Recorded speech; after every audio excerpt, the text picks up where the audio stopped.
پتہ نہیں کب جان چھوٹے گی اس بڑھیا سے، سر پہ عذاب بن کر نازل ہو گئی ہے۔ جب شاہویز سے میری شادی ہو رہی تھی میں تو خوشی سے نہال ہو رہی تھی کہ بس ایک عدد چھوٹی نند ہی ملے گی، سر پہ ساس سر کا سایہ تک نہیں ہے، پورے گھر میں دندناتی پھروں گی، مگر اس بڑھیا نے تو مجھے ناک میں نکیل ڈال کر رکھی ہوئی ہے۔ انابیہ کو نہ ہی اپنی دادی ساس پسند تھی اور نہ ہی اپنی چھوٹی نند، کیونکہ اس گھر میں سب سے پہلے دادی ساس کی چلتی تھی اور دادی ساس وہی کرتی تھی جو شزا کہتی تھی۔ شاویز کے والدین کی وفات ہو چکی تھی تو اس کی خالہ جان بی جان نے ہی اس کی تعلیم و تربیت کی تھی، اور پھر وہ بھی اسی گھر میں اپنی بیوی کے ساتھ رہ رہا تھا۔ شزا کو بالکل اپنی چھوٹی بہنوں کی طرح محبت دیا کرتا۔ شزا سیکنڈ ایئر کی اسٹوڈنٹ تھی۔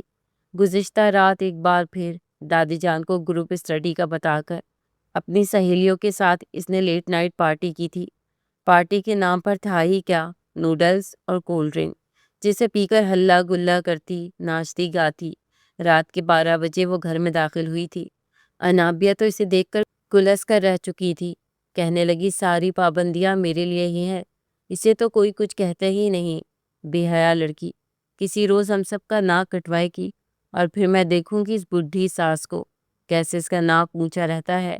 ابھی بھی شاہویز جیسے ہی آفس سے گھر آیا تھا، انابیہ اس کے کان کھانا شروع ہو گئی تھی کہ آپ کی دادی جان کو کہیں نا میرا بھائی جیل سے چھوٹ کر سیدھا میرے ہی گھر آئے گا، اور وہ ہیں کہ کہہ رہی ہیں کہ میرے بھائی کو اس گھر میں رکھیں گی نہیں۔ میرا بھائی یہ الگ بات ہے کہ چھوٹے موٹے الٹے سیدھے کام کر لیتا ہے، لیکن آج تک اس نے کبھی کسی لڑکی کو آنکھ اٹھا کر نہیں دیکھا۔ انابیہ اپنے بھائی کی تعریفوں کے پل باندھنے کی کوشش کر رہی تھی، لیکن ایک گہری سانس خارج کر کے شاہویز اس کو کہنے لگا کھانا گرم کر دو، مجھے بھوک لگی ہے، اور رہی بات تمہارے بھائی کی تو جا کر دادی جان سے بات کرو، جو انہوں نے کہا ہے وہی ہوگا، بلکہ ایسا کرو تم بی جان کے بجائے شزا سے ہی بات کرو، کیونکہ اس گھر میں ہوتا تو وہی ہے جو شزا چاہتی ہے۔ اگر شزا کو تمہارے بھائی کے آنے سے کوئی اعتراض نہیں ہے تو ٹھیک ہے، بی جان کو بھی نہیں ہوگا۔ یہ کہہ کر وہ اپنے کپڑے لیتا فریش ہونے واش روم جا چکا تھا، اور انابیہ ایک بار پھر دل پر پتھر رکھ کر شزا کے پاس گئی تھی، جو اس وقت کانوں میں ہینڈ فری لگائے اپنے ناخن تراشنے میں مصروف تھی۔ انابیہ کو اپنے کمرے میں دیکھ کر فوراً مسکرا کر کہنے لگی، کہہ رہے آپ یہ بات تو طے ہے کہ جب تک آپ کو اپنا کوئی مطلب نہ ہو آپ میرے کمرے میں قدم بھی نہیں رکھتی۔ خیر بتائیے کیسا آنا ہوا آپ کا؟ وہ اپنی آنکھیں ٹمٹما کر بولی تو انابیہ فوراً سے کہنے لگی کہ دیکھو نا میرا بھائی آ رہا ہے، پچھلے 6 مہینے سے وہ جیل کی سلاخوں کے پیچھے تھا، وہی باسی ابلا کھانا کھا کھا کر اس کے منہ میں تو چھالے نکل آئے ہیں۔ اب کچھ دیر وہ میرے ساتھ رہنا چاہتا ہے، اس کے بعد ہی واپس اپنے گھر جائے گا، لیکن کوئی مان ہی نہیں رہا۔ بتاؤ، سارا دن میں کچن میں گھن چکر ہوتی رہتی ہوں، تمہارے کام کرتی ہوں، تمہارے کپڑے دھوتی ہوں، تو کیا میرا اتنا بھی حق نہیں ہے کہ میرا بھائی اس گھر میں چند روز مہمان بن کر رہ سکے؟ موٹے موٹے آنسو لے کر جب انابیہ بولی تو فوراً شزا بھی سنجیدہ ہو چکی تھی، کہنے لگی کہ اچھا آپ کا وہ چور بھائی، لٹیرا لوفر لفنگا بھائی کچھ روز یہاں پر رہ لے، لیکن میں بتا رہی ہوں آپ کو، اگر اس نے کسی بھی طرح کی چوری چکاری کی یا مجھ پر گندی نظر ڈالنے کی کوشش کی تو میں اسے بخشوں گی نہیں۔ انابیہ کے اندر تو سانپ لوٹ رہے تھے، یہ تو وہی جانتی تھی کہ کس قدر ضبط کے ساتھ وہ شزا کی باتیں سن رہی ہے، اور اس کے دل میں ایک ایسی کھچڑی پک رہی تھی کہ اگر شزا کو اس کی بھنک بھی لگ جاتی تو وہ کبھی بھی اس کے بھائی کو اس گھر میں داخل ہونے کی اجازت نہیں دیتی۔ خیر اگلے روز شزا کالج جا چکی تھی۔ جیل سے رہائی ملتے ہی جہاں زیب جیل سے باہر آیا تھا، ابھی بھی اس کا حلیہ ویسے کا ویسے ہی تھا۔ گاڑی میں کب سے بیٹھی انابیہ فوراً گاڑی سے اتر کر سیدھا اس کی طرف لپکی تھی اور اپنے بھائی کے سینے سے لگ کر کتنی ہی دیر روتی رہی تھی، اور وہ بڑے ہی سنجیدہ رویے کے ساتھ اپنی بہن کا رونا دھونا دیکھ رہا تھا، اور آس پاس کے لوگوں کو بھی جو مڑ مڑ کر اسے دیکھ رہے تھے۔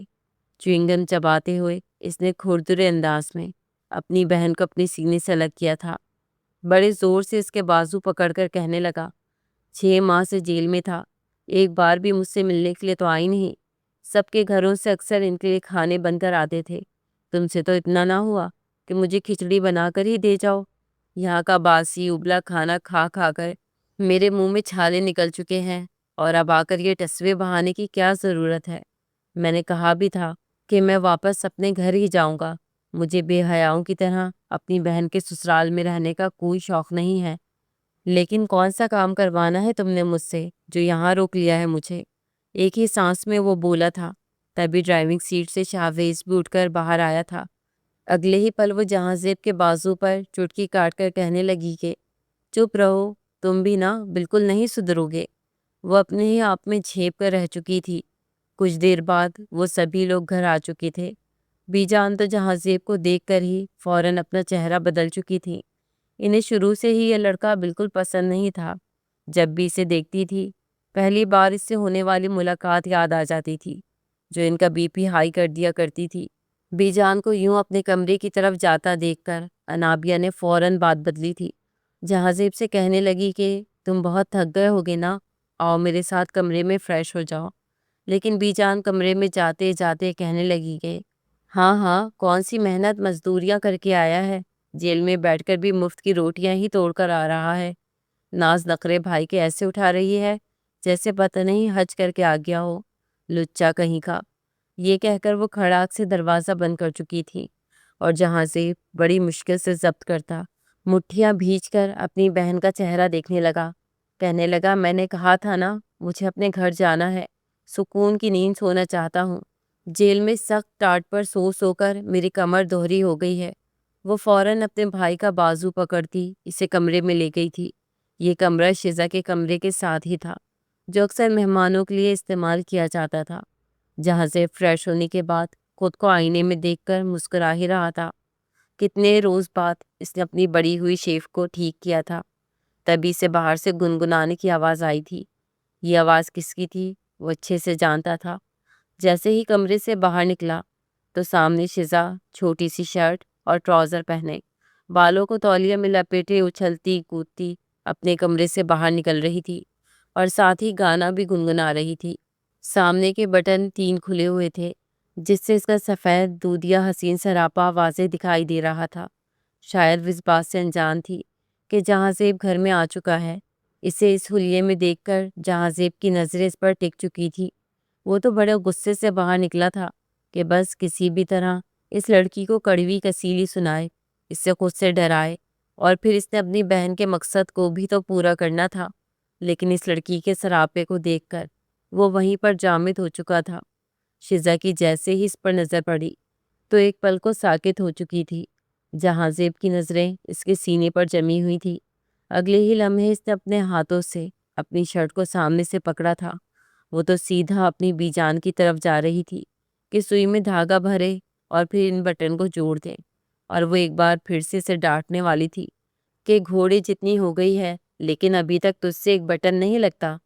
جہاں زیب تو بالکل شوق کی کیفیت میں اسے دیکھ رہا تھا جب وہ اگلے پل اس کے سامنے آ گئی اور چٹکی بجا کر کہنے لگی او ہیلو مسٹر، یہ کیا مجھ پر نظریں گاڑی ہوئی ہیں؟ پچھلے 6 مہینے سے جیل میں تھے، کیا اب بھی تمہاری عقل ٹھکانے نہیں آئی جو پھر سے ایک نہتی لڑکی پر نظریں گاڑے ہوئے ہو؟ تمہیں تو گھر میں داخل ہونے کی اجازت کس نے دی ہے بتاؤ؟ اگلے ہی لمحے اس نے اپنا ہاتھ اس کے کالر پر رکھ دیا تھا۔ یہ بھی نہ دیکھا تھا کہ وہ عمر میں اس سے کتنا بڑا ہے اور اس کی بھابھی کا بھائی ہے۔ وہ تو اس کی ایک بازو برابر بھی نہ آتی تھی، دبلی پتلی کمزور سی لڑکی، اور کہاں وہ باڈی بلڈر لمبے چوڑے خط کاٹ والا۔ اپنے کالر پر ہاتھ دیکھ کر جہاں زیب کے دماغ سے سارا نشہ اترا تھا۔ وہ غصے کی کیفیت میں اسے گھور کر دیکھنے لگا، اور اس کے ہاتھ کو جس کے کالر پر تھا، جس قدر وہ غصے سے اور جنونیت سے اسے دیکھ رہا تھا، ہڑبڑاتے ہوئے شزا نے فوراً اپنا ہاتھ اس کے کالر سے پیچھے ہٹایا تھا۔ اگلے ہی لمحے وہ اس سے کہنے لگا کہ آئندہ اگر تم نے اپنا ہاتھ یہاں تک لانے کی کوشش کی نا تو تمہارا ہاتھ میں سلامت نہیں چھوڑوں گا، سمجھی؟ اس کے اس گھمبیر انداز پر شزا کو تو چپ ہی لگ چکی تھی۔ پھر کہنے لگا اگر اتنی ہی اپنی جوانی کی فکر ہو رہی ہے تو خود کو ڈھانپ کر رکھو نا۔ جوان جہان لڑکے کے سامنے اس حلیے میں آؤ گی تو وہ کون سا تمہاری آرتی اتارے گا بلکہ تمہارے وجود سے اپنی آنکھیں سیراب کرے گا۔ یہ کہہ کر وہ اپنی شرٹ کے بازو اوپر کی طرف موڑتا اپنی بہن کی کمرے کی طرف گیا تھا۔ اور شزا تو گمسم سی سیدھا بی جان کے کمرے میں گئی تھی۔ اسے تو لگا تھا پہلے کی طرح وہ اسے پھر سے ڈرا دھمکا دے گی، لیکن جہاں زیب پہلے سے کافی بدل چکا تھا۔ بی جان کے کمرے میں جا کر اس نے روتے ہوئے ایک بار پھر سے شکایت لگائی تھی کہ اس جہاں زیب کھڑوس ہٹلر کو کس نے گھر میں داخل ہونے دیا ہے، اور یہ جیل سے چھوٹا کب؟ جانتی ہے یہ مجھے کیسے گندی گندی نظروں سے دیکھ رہا تھا۔ شکر ہے میں نے وقت پر اپنے سینے پر ہاتھ رکھ لیا، ورنہ پتہ نہیں یہ کیا کر دیتا۔ بی جان نے جیسے ہی الفاظ سنے، ان کا تو پارا ہی ہائی ہو چکا تھا۔ اگلے ہی لمحے لاٹھی ٹیکتی ہوئی اٹھی اور سیدھا باہر آئی تھی۔ زور سے انابیہ کے کمرے کے دروازے پر لاٹھی ماری تھی، جہاں پر دونوں بہن بھائی بیٹھے بڑے امپورٹنٹ ٹاپک پر بات کر رہے تھے۔ بی جان غصے سے جہاں زیب کو دیکھ کر کہنے لگی، اٹھو، ابھی کے ابھی اپنا بوریا بستر اٹھاؤ اور نکلو میرے گھر سے۔ تمہیں شرم حیا نہیں ہے؟ اسی لیے میں کہتی تھی تجھے انابیہ، تیرا یہ لوفر بھائی اس گھر میں قدم نہیں رکھے گا۔ گھر میں جوان بچی موجود ہے۔ ارے اس نے تو آتے ہی میری بچی پر نظریں گاڑنی شروع کر دی ہیں۔ آئندہ کی بات اگر یہ یہاں پر آیا تو میں ٹانگیں توڑ دوں گی اس کی۔ جہاں زیب اپنی یہ بے عزتی برداشت نہیں کر سکتا تھا۔ ایک تو پہلے ہی وہ بڑے ضبط سے بیٹھا ہوا تھا، اوپر سے بی جان کے الفاظ سن کر اس کا تو پارا ہائی ہو چکا تھا۔ غصے سے اپنی بہن کا چہرہ دیکھ کر کہنے لگا، اس لیے بلایا تھا آپ نے مجھے اس گھر میں کہ میری بے عزتی پر بے عزتی کروا سکیں۔ آئے ہوئے مجھے وقت ہی کتنا ہوا ہے، جس کو دیکھو وہی مجھے سناتا جا رہا ہے۔ یہ مت بھولو کہ میں کون ہوں۔ جہاں زیب نام ہے میرا، سمجھے؟ میں اب یہاں پر ایک منٹ نہیں رکوں گا۔ انابیہ شکایتی نظروں سے بی جان کو دیکھنے لگی تھی، کہنے لگی کہ میرا بھائی اتنا گیا گزرا نہیں ہے جو آپ کی پوتی پر نظریں گاڑے گا۔ اسے ہی چاہیے کہ اپنی حد میں رہے۔ لیکن تب تک جہاں زیب غصے سے گھر سے باہر نکل چکا تھا، خون خوار نظروں سے بی جان کو دیکھ رہی تھی، جو اسے ہی ڈانٹ کر کہنے لگی کہ میرے سامنے آنکھیں دکھانے کی ضرورت نہیں ہے۔ آئندہ کے بعد اگر تم نے اپنے بھائی کو اس گھر میں بلایا تو مجھ سے برا کوئی نہیں ہوگا۔ وہ شزا کو بھی گھور گھور کر دیکھ رہی تھی، جو چوئنگم چباتی ہوئی جہاں زیب کو جاتے ہوئے دیکھ کر خوشی سے تالی بجا کر اپنے کمرے کی طرف جا چکی تھی۔ اسی رات جب شاہویز گھر آیا تو وہ چیخ چیخ کر اسے بتانے لگی کہ مجھے اب اس گھر میں رہنا ہی نہیں ہے۔ کیا یہ عزت رہ گئی ہے میری اس گھر میں کہ میرے میکے سے کوئی مہمان آئے تو یہ لوگ اس کے ساتھ ایسا سلوک کرتے ہیں؟ ان کے مہمان آئے تو میں 10 کھانے تیار کر کے ان کے سامنے رکھتی ہوں، ان کی خاطر مدارت کرتی ہوں، اور یہ میرے بھائی کے ساتھ ایسا رویہ رکھ رہے ہیں۔ اب تو شاہویز کو بھی یہ بات تھوڑی بری ہی لگی تھی۔ وہ پہلی بار بی جان کے سامنے آیا تھا اور انابیہ کو ایک نظر دیکھنے کے بعد بی جان سے کہنے لگا کہ بی جان، آپ نے جہاں زیب کے ساتھ اچھا نہیں کیا۔ وہ تو صرف کچھ دیر ہمارے پاس رکنے کے لیے آیا تھا، لیکن بی جان نے جیسے اسے بتایا کہ وہ شزا پر بری نظر ڈال رہا تھا تو شاہویز نے الٹا انابیہ کو ہی ڈانٹنا شروع کر دیا تھا۔ انابیہ کا غصہ پہلے سے بھی زیادہ بڑھ چکا تھا۔ وہ چپ چاپ پیر پٹکتی ہوئی کمرے کی طرف جانے لگی اور کہنے لگی کہ مجھے اس گھر میں نہیں رہنا۔ شاہویز، آپ مجھے الگ گھر میں رکھیں گے؟ میں یہاں پر رہ کر مزید اپنی انسلٹ برداشت نہیں کروں گی۔ شاہویز کہنے لگا کہ اچھا، اگر جانا چاہتی ہو تو اٹھاؤ اپنا بوریا بستر۔ ابھی تمہارا بھائی کون سا اپنے گھر پہنچ گیا ہوگا، اسے کال کرو، وہ تمہیں یہاں سے لیتا جائے گا۔ میں تو بی جان اور اپنی بہن کو چھوڑ کر یہاں سے کہیں نہیں جانے والا۔ اگر تمہارا گزارا مشکل ہے تو بھائی کے ساتھ جا سکتی ہو، کھلی اجازت ہے۔ یہ سن کر وہ مزید ہی بھڑک چکی تھی، دھڑلے سے کمرہ بند کر کے اندر بیٹھ چکی تھی، اپنی ہی نادانی میں یہ سمجھ رہی تھی کہ جیسے اس نے بہت بڑا کام کر دیا۔ جہاں زیب تو اسے شروع سے ہی بالکل بھی اچھا نہیں لگتا تھا، جس طرح اس کا حلیہ تھا اور جس طرح وہ پلٹ کر اسے جواب دیتا تھا۔ وہ ہنستی کھلکھلاتی ہوئی سیدھا اپنے کمرے میں گئی تھی کہ چلو بلا ٹلی، مگر اسے کہاں خبر تھی کہ آج رات جو کچھ اس کے ساتھ ہونے والا ہے وہ ساری زندگی کبھی بھول نہیں پائے گی۔ اسے شروع سے یہ عادت تھی کہ وہ سونے سے پہلے دودھ لازمی پی کر سوتی تھی۔ آج بھی اپنے کمرے میں بیٹھی لیپ ٹاپ چلا رہی تھی جب انابیہ نے کمرے کا دروازہ کھولا اور چپ چاپ دودھ کا گلاس اس کے سائڈ ٹیبل پر رکھ کر باہر جانے لگی۔ شزا نے بھی انابیہ کو بلانے کی کوشش نہیں کی تھی، ایک ہی سانس میں دودھ کا گلاس پینے کے بعد جیسے ہی لیپ ٹاپ پر مووی دیکھنے لگی تو اسے نیند سی آنے لگی تھی۔ لیپ ٹاپ کو وہیں بند کر کے رکھتے جمائیاں لیتے ہوئے وہ اپنے بیڈ پر لمبی تان کر سو چکی تھی۔ رات کا نہ جانے کون سا پہر تھا جب اسے یوں محسوس ہوا جیسے دھیرے سے کھڑکی کے پٹ کھلے ہوں اور کوئی کمرے میں داخل ہوا ہو، لیکن ایک خواب سمجھ کر وہ گہری نیند میں سوئی رہی۔ دھیرے دھیرے کوئی چلتا ہوا بیڈ کے قریب آیا تھا اور اگلے ہی لمحے کمفرٹر ہٹا کر اس کے قریب کمبل میں لیٹ چکا تھا۔ ایک سخت مردانہ ہاتھ اسے اپنے پیٹ پر محسوس ہوا تھا جو اسے کھینچ کر اپنے قریب کر گیا۔ وہ تھوڑی سی کسمسائی تھی، لیکن اگلے ہی لمحے ایک عجیب سا سکون اسے اپنے وجود میں اترتا ہوا محسوس ہونے لگا۔ کوئی اپنی سخت گرفت بڑھاتا اسے اپنے وجود کے ساتھ لگا چکا تھا۔ اس کے وجود کی سختی شزا کو اپنی کمر پر لگتی ہوئی محسوس ہو رہی تھی۔ یہی سمجھ رہی تھی کہ یہ سب کچھ خواب ہے، جب اگلے ہی لمحے اس نے اپنا ہاتھ شیزا کی شرٹ کے بٹن کھول کر اس کے بے حجاب سراپے پر پھیرنا شروع کر دیا تھا۔ شیزا تھوڑی گڑبڑائی تھی، لیکن نیند اس قدر حاوی ہو چکی تھی کہ پہلو بدل کر لیٹ گئی اور وہ شخص اس سے اپنی گرفت میں لیتا اس کی گردن پر اپنی شدتیں نچھاور کرنا شروع ہو چکا تھا۔ دھیرے دھیرے وہ پور اس کے وجود پر اپنی شدتیں انڈیل رہا تھا۔ شیزا کے حسین سراپے کو نیم روشنی میں دیکھ کر اس کے حواس بے قابو ہو چکے تھے۔ وہ اس کی دھڑکنوں کو ہر پردے سے آزاد کرتا ہوا مزید خود پر قابو نہ رکھ سکا اور ان پر جھکتا چلا گیا۔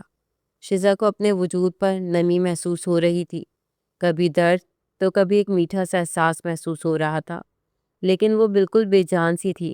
جب اگلے ہی لمحے وہ شخص اس کے وجود میں صلاحیت کرتا، مکمل طور پر اسے اپنا بنا چکا تھا، دھیرے دھیرے اس کے وجود پر اپنی مہر ثبت کرتا چلا گیا۔ جب تک اس کا من نہیں بھرا تھا وہ اس کے وجود پر اپنی مہر ثبت کرتا رہا اور پھر اسے ٹھیک کرتا کمفرٹر اڑا کر کمرے سے باہر جا چکا تھا۔ وہ رات شیزا کی بدترین راتوں میں سے ایک تھی، لیکن اگلی صبح 10 بج چکے تھے۔ ابھی تک اس کی آنکھ نہیں کھلی تھی۔ بی جان تو حیران تھی کہ یہ تو ہمیشہ فجر کی نماز کبھی بھی قضا نہیں کرتی، خود بھی اٹھتی تھی اور بی جان کو بھی اٹھاتی تھی۔ بی جان بھی دوا لے کر سو جاتی تو جب تک شیزا نہ جگاتی ان کی آنکھ نہ کھلتی تھی۔ آج ان کی نماز بھی قضا ہو گئی تھی۔ صبح کے 10 بج چکے تھے۔ پہلے تو نابیہ سے کہہ رہی تھی کہ جا کر دیکھ یہ ابھی تک اٹھی کیوں نہیں، لیکن انابیہ ابھی بی جان سے کافی ناراض تھی۔ ان کی بات کو بغیر کسی خاطر میں لائے چپ چاپ ان کا ناشتہ سامنے رکھ کر آخر کو وہ خود ہی لاٹھی ٹیکتی ہوئی جب اٹھ کر اس کے کمرے میں آئی تو انہیں دھچکا لگا تھا، کیونکہ وہ آڑی ترچھی بیڈ پر لیٹی ہوئی تھی۔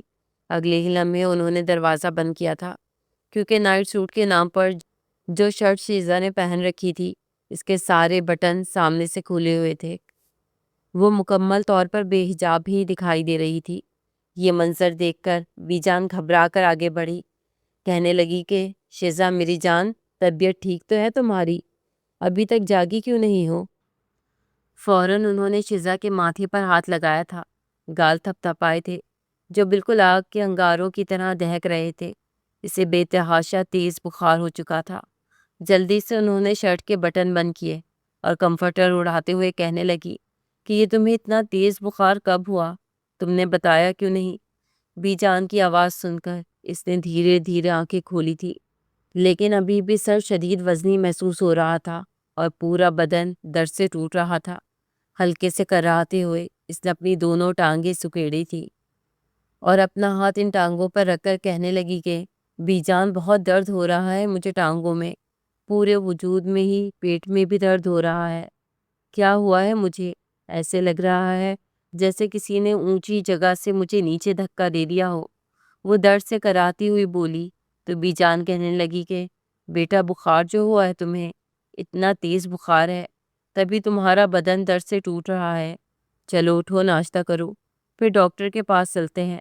انہوں نے اسے بستر سے اٹھایا تھا، اپنے ہاتھوں سے اس کا منہ دھلوا کر پھر ناشتہ بھی کروایا تھا۔ انابیہ سے کہنے لگی کہ اس کے لیے جلدی سے ناشتہ لے کر آؤ، اس کی طبیعت خراب ہے۔ پھر شاویز کو کال کرتی ہوں اس کو ڈاکٹر کے پاس لے کر جائے۔ لیکن انابیہ فوراً کہنے لگی کہ میں اس کے کسی کام کو ہاتھ نہیں لگانے والی۔ یہ میرے اور میرے گھر والوں کے ساتھ بدتمیزیاں کریں، انہیں ذلیل کر کے اس گھر سے نکلوائے اور میں اس کی خدمتیں کرتی پھروں۔ مجھ سے اب مزید اس طرح کی خدمتوں کی امید مت رکھیے گا بی جان۔ بی جان کو بھی اس کی حرکت پہ بے تحاشا غصہ آیا تھا، لیکن فی الحال تو شزا کی حالت دیکھ کر ان کے ہاتھ پاؤں پھول رہے تھے۔ خود کچن میں جا کر جیسے تیسے دودھ گرم کر کے اس کے لیے 7 بریڈ اور جیم لے کر آئی تھی۔ ناشتہ کروانے کے بعد ہی شاہویز کو کال کی تھی اور اسے ڈاکٹر کے پاس لے کر گئے تھے۔ ڈاکٹر نے بھی نارمل چیک اپ کرنے کے بعد بخار کی دوا دے دی تھی۔ 3 دن تک وہ کالج نہیں جا پائی تھی، گھر ہی اس نے ریسٹ کیا تھا۔ دھیرے دھیرے دوائیوں سے اس کی طبیعت تو ٹھیک ہو گئی تھی، لیکن اپنے وجود میں اسے ایک عجیب سی تبدیلی بھی محسوس ہوئی تھی جسے اس وقت اس نے نظر انداز کر دیا تھا۔ وہ کالج بھی معمول کے مطابق ہی جانے لگی تھی، لیکن جیسے جیسے وقت آگے بڑھ رہا تھا اسے اپنے وجود میں بڑی عجیب سی تبدیلیاں محسوس ہونے لگی۔ پہلے جو کھانے سے بے تحاشا پسند تھے، اب انہیں دیکھ کر اسے اکائی آنے لگتی۔ اس شام بھی وہ اپنی بی جان کی گود میں سرک کر لیٹی ہوئی تھی، جب ایک گہری سانس خارج کر کے بی جان سے کہنے لگی کہ پتہ نہیں کیا ہو گیا ہے مجھے، ہر وقت بس نیند آتی رہتی ہے، دل کرتا ہے کہ بس مردوں کی طرح بستر پر گری رہوں، کچھ کھانے پینے کو بھی دل نہیں کرتا۔ بی جان بھی اس کی پیلی رنگت دیکھ رہی تھی، بالوں میں ہاتھ پھیر کر کہنے لگی کہ دیکھو بالوں کا حال چڑیا کا گھونسلہ بنا لیا تم نے، تم سے تو اتنا نہیں ہوتا کہ ان کی کنگھی کر لوں، جاؤ تیل لے کر آؤ، تمہارے بالوں کی مساج کر دوں۔ وہ تیل تو لے کر آ گئی تھی، لیکن سرسوں کے تیل کی بو سونگتے ہی اس کا جی پھر سے متلانے لگا تھا۔ انابیہ بھی وہیں پر موجود تھی جب وہ بھاگتی ہوئی واش روم گئی تھی۔ انابیہ نے بڑی معنی خیز نظروں سے بی جان کو دیکھا تھا، پھر کہنے لگی کہ ان دنوں مجھے شزا کی طبیعت کچھ ٹھیک نہیں لگ رہی، میں بھی جب پہلی دفعہ ماں بننے والی تھی تو میری بھی ایسی حالت خراب ہوتی تھی۔ شزا کی جس طرح حالت خراب ہو رہی ہے، نہ اس کو بھنڈی اچھی لگ رہی ہے، نہ اسے سالن کی بو راس آ رہی ہے، مجھے تو یہ لگ رہا ہے کہ جیسے یہ بن بیاہی ماں تو نہیں بننے والی۔ شزا جو اپنا منہ صاف کر کے باتھ روم سے نکلی تھی، انابیہ بھابھی کی بات سن کر اس کا چہرہ سرخ ہونے لگا تھا۔ بی جان نے غصے سے اپنی لاٹھی زور سے فرش پر ماری تھی۔ انابیہ سے کہنے لگی کہ یہ کیسی بیہودہ باتیں کر رہی ہو، وہ بھی ایک کنواری لڑکی سے، تمہیں کوئی شرم تمیز رہی ہے یا نہیں؟ کیا یہ بھول گئی ہو کہ کنواری لڑکیوں سے کیسے بات کی جاتی ہے؟ یہ کیسا مذاق ہے، تم میری پوتی پر الزام لگا رہی ہو۔ تبھی انابیہ فوراً سے اٹھ کھڑی ہوئی تھی، بغیر لحاظ کیے کہنے لگی کہ شک نہ کروں تو اور کیا کروں، ہر وقت تو یہ باہر گھومتی رہتی ہے، جس کالج میں پڑھتی ہے وہاں پر لڑکے لڑکیوں کی جس قدر دوستیاں ہیں، لڑکیوں کا تو بس نہیں چلتا کہ اپنے دوستوں یاروں کی گود میں بیٹھ کر اپنے ٹیچروں سے کلاسز لیں، اور ٹیچر بھی بچوں پر زیادہ دھیان نہیں دیتے، اور آپ مجھے چپ کروا رہی ہیں۔ مجھے تو دال میں کچھ کالا ہی لگ رہا ہے، بہتر ہے کہ اس کو لے کر جائیں ڈاکٹر کے پاس اور اس کا چیک اپ کروائیں، آخر اصل ماجرا کیا ہے۔ انابیہ نے یہ سب کہہ کر وہاں سے جا چکی تھی اور بی جان کو رہ رہ کر اس پر غصہ آ رہا تھا۔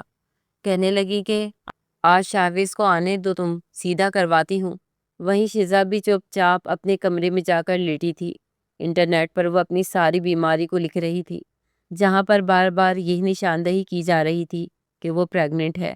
اصل ہوش تو اس کے اس وقت اڑے جب اس کی پیریڈز ڈیٹ آ چکی تھی۔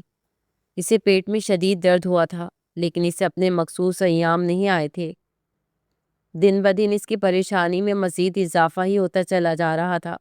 کچھ سمجھ نہیں آ رہی تھی، جب بھی بستر پر لیٹتی تو بار بار ایک خواب کی طرح اسے کچھ یاد آتا، جیسے رات کے پہر کوئی اس کے قریب آیا ہو، اس کے وجود کو جھنجھوڑا، لیکن وہ اسے ایک بھیانک خواب سمجھ کر بھول جاتی تھی۔ اس کی عادت تھی کہ وہ سیڑھیاں بھاگ کر ہی چڑھا کرتی تھی۔ آج بھی کالج میں سارا دن بس یوں ہی بیزار سا گزارنے کے بعد جب اس کا موڈ کچھ فریش ہوا اور وہ پرانے طریقوں کو اپناتے ہوئے بھاگ کر سیڑھیاں اترنے لگی تو اسے اپنا سانس پھولتا ہوا محسوس ہوا تھا۔ فوراً ہانپتے ہوئے وہ رکی تھی، اپنا ہاتھ پیٹ پر رکھا تھا۔ اس کی سہیلی سے یوں کھڑا دیکھ کر فوراً ہنس کر کہنے لگی، تم نے تو یوں اپنے پیٹ کو پکڑ لیا جیسے خیر سے پریگننٹ عورت سیڑھیاں اترتے ہوئے پکڑتی ہے۔ سچ بتاؤ، کہیں تم نے کوئی بوائے فرینڈ تو نہیں بنا رکھا ہوا؟ وہ ایک آنکھ دبا کر بولی تھی، اور شزا کا جی چاہا کہ وہ اس کا منہ ہی توڑ ڈالے۔ غصے سے اس سے لڑائی کرتی وہ کالج سے باہر نکل آئی تھی۔ پیٹ کا درد مسلسل بڑھتا چلا جا رہا تھا۔ جانا تو اس نے بس میں ہی گھر تھا، لیکن بس کے بجائے اس نے ٹیکسی کی تھی۔ اسے یہاں کے گائناکولوجسٹ کے کلینک کا پتہ تھا، جس کے پاس وہ نابیہ بھابھی کے ساتھ اکثر آتی رہتی تھی جب وہ پریگننٹ ہوتی تھی۔ کچھ سوچتے ہوئے اس نے ٹیکسی والے کو اس گائناکولوجسٹ کے کلینک کی طرف جانے کو کہا تھا۔ ذہن میں عجیب و غریب وسوسے آ رہے تھے، لیکن پھر خود کو ہی تسلی دیتی کہ میں نے تو آج تک کسی لڑکے سے ہاتھ تک نہیں ملایا، بھلا میں پریگننٹ کیسے ہو سکتی ہوں؟ یہ تو کوئی معجزہ ہی ہوگا کہ اچانک سے میرے پیٹ میں بچہ بننا شروع ہو جائے۔ نہیں نہیں، ایسا کچھ بھی نہیں ہے، یہ تو بس ویسے ہی شاید وہ اوٹ پٹانگ چیزیں کھانے کی وجہ سے ہوا ہے۔ کچھ دیر بعد ہی وہ کلینک کے باہر موجود تھی۔ جھجکتے ہوئے کلینک میں داخل ہوئی تو وہاں پر جتنی بھی خواتین تھیں سب نے ہی اپنے پیٹ پکڑے ہوئے تھے۔ زیادہ تر حاملہ خواتین ہی وہاں پر موجود تھی اور اسے ٹکر ٹکر دیکھ رہی تھی۔ وہ نظریں چراتی ایک جانب کو بینچ پر جا کر بیٹھ گئی۔ سب سے آخر میں اس کا نام پکارا گیا تھا۔ جیسے ہی وہ اندر گئی تو سامنے ڈاکٹر بھی شاید بھڑکی ہوئی بیٹھی تھی۔ اسے دیکھ کر اپنے ہاتھوں پر دستانے چڑھائے اور پھر انگلیوں میں انگلیاں پھنسا کر اس کے سامنے کرسی پر بیٹھ کر کہنے لگی کہ بتائیے کیا مسئلہ ہے آپ کو؟ وہ ہچکچاتے ہوئے کہنے لگی کہ وہ اسے بار بار ہڑبڑاتے ہوئے دیکھ کر وہ بیزار سے کہنے لگی کہ میرا کلینک بند ہونے میں صرف 5 منٹ باقی رہ گئے ہیں۔ اگر آپ نے وہ میں کرنے میں وقت ضائع کیا تو آپ کو دوبارہ کل سے اپائنٹمنٹ لے کر آنا پڑے گا۔ وہ جھٹ سے کہنے لگی کہ نہیں، مجھے آج ہی اپنا چیک اپ کروانا ہے۔ اسے شرم آ رہی تھی کہ وہ کن الفاظ میں اپنے مسئلے کے بارے میں بتائے، لیکن پھر ایک گہری سانس خارج کر کے جلدی جلدی میں وہ ڈاکٹر سے سب کچھ کہہ چکی تھی، جسے سننے کے بعد اس نے شزا کو سر سے پاؤں تک گھورا، جس نے اپنا بیگ اپنے کندھے پر ڈالا ہوا تھا اور بڑی سختی سے اس کی اسٹریپ کو پکڑا ہوا تھا، اور تھی بھی وہ اس وقت کالج کی یونیفارم میں۔ وہ شکی نظروں سے اسے دیکھ کر کہنے لگی تمہاری جیسی کئی لڑکیاں یہاں پر اکثر میرے پاس آتی ہیں اور یہی بات کرتی ہیں۔ معاملہ تو تمہارا میں تمہارا چہرہ دیکھ کر ہی سمجھ چکی ہوں، لیکن یہاں پر لیٹو، ابھی دودھ کا دودھ اور پانی کا پانی ہو جائے گا۔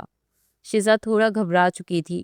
جیسے ہی وہ بیڈ پر لیٹی تو ڈاکٹر نے اس کا الٹرا ساؤنڈ کرنا شروع کر دیا۔ گھبراہٹ سے شزا کا پورا جسم پسینے سے شرابور ہو چکا تھا۔ وہ ڈاکٹر کے چہرے کی طرف ہی دیکھ رہی تھی۔ جب الٹرا ساؤنڈ کرتے ہوئے ڈاکٹر کہنے لگی دیکھا، میرا شک صحیح نکلا، جتنی شکل سے تم لڑکیاں معصوم لگتی اتنی ہوتی نہیں ہو۔ بچہ بن رہا ہے تمہارے پیٹ میں، ماں بننے والی ہو تم۔ یہ الفاظ تھے یا پگھلا ہوا سیسا جو شزا کے کانوں میں ڈال دیے گئے تھے۔ اس کا وجود کانپ چکا تھا۔ وہ بالکل شوق سے ڈاکٹر کا چہرہ دیکھ رہی تھی۔ اگلے ہی لمحے اٹھ کر بیٹھ گئی۔ کہنے لگی کہ ڈاکٹر صاحب، یہ کیسی باتیں کر رہی ہیں آپ؟ میری تو شادی بھی نہیں ہوئی، میں پریگننٹ کیسے ہو سکتی ہوں؟ آپ کو کوئی غلط فہمی ہو گئی، پلیز آپ دوبارہ سے مجھے چیک کیجیے۔ اس ڈاکٹر نے گھور کر شزا کو دیکھا تھا۔ کہنے لگی کہ 20 سال کا تجربہ ہے میرا، میں کوئی جعلی ڈگری لے کر ڈاکٹر نہیں بنی جو مجھے پتہ نہیں ہوگا۔ تمہارے وجود میں 2 ہفتے کا بچہ پل رہا ہے۔ اب یہ ڈرامے بازی بند کرو اور اپنے اس بوائے فرینڈ کو کال کر کے بتاؤ جو کالج میں تمہارے ساتھ یہ کرتوت کرنے کے بعد یقیناً اب رفو چکر ہو گیا ہوگا۔ وہ ڈاکٹر بھی شاید آج کل کی نسل کی حرکتوں سے شدید ستائی ہوئی تھی۔ اس سے پہلے کہ شزا کچھ بولتی، وہ فوراً سے کہنے لگی کہ اگر بچہ ختم کروانا ہے تو 70,000 روپیہ لا کر میرے ہاتھ پر رکھو، اس کے بعد ہی میں کچھ کروں گی۔ شزا کی آنکھوں سے آنسو گر رہے تھے۔ اسے سمجھ نہیں آ رہا تھا کہ یہ سب کچھ اس کے ساتھ کب اور کیسے ہوا۔ اوپر سے ڈاکٹر کی کڑوی کسیلی باتوں نے تو ویسے ہی اس کا دماغ گھما دیا تھا۔ وہ وہاں سے سیدھا گھر پہنچی تھی۔ سارے راستے روتے ہوئے آئی تھی، بار بار اپنے پیٹ پر ہاتھ پھیر رہی تھی کہ یہ بچہ کس کا تھا اور اس کے پیٹ میں کیسے آیا تھا۔ جیسے ہی گھر میں داخل ہوئی تو بی جان سامنے ہی لاؤنج میں اپنے تخت پر بیٹھی ہوئی تھی۔ وہ بھاگ کر ان کے پاس گئی اور گلے لگ کر رونے لگی۔ بی جان کا تو بی پی ایک دم سے ہائی ہوا تھا۔ اسے روتا دیکھ کر کہنے لگی کہ کیا ہوا ہے تمہیں؟ رو کیوں رہی ہو؟ سب خیریت تو ہے نا؟ کسی نے تمہیں کچھ کہا تو نہیں؟ وہ دھاڑے مار مار کر رو رہی تھی تو انابیہ جو کمرے میں آرام کر رہی تھی اٹھ کر کمرے سے باہر نکل آئی۔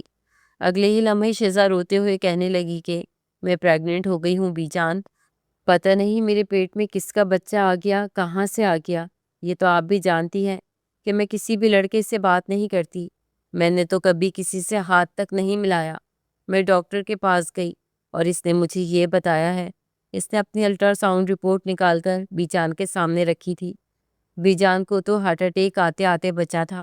انابیہ نے جب یہ سنا تو چہرے پہ ایک لمحے کے لیے اس کی مسکراہٹ آئی تھی، یہی تو وہ چاہتی تھی۔